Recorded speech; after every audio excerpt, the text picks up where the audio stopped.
নুরুল ইসলাম বুলবুল।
মাসের পর মাস ধরে নির্মমভাবে গণহত্যা পরিচালিত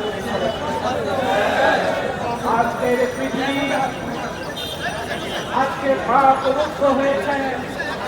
দুই শতকোটি মুসলমান ঐক্যবদ্ধভাবে ওই ইসরায়েলের বিরুদ্ধে যেভাবে বিক্ষুব্ধ হয়ে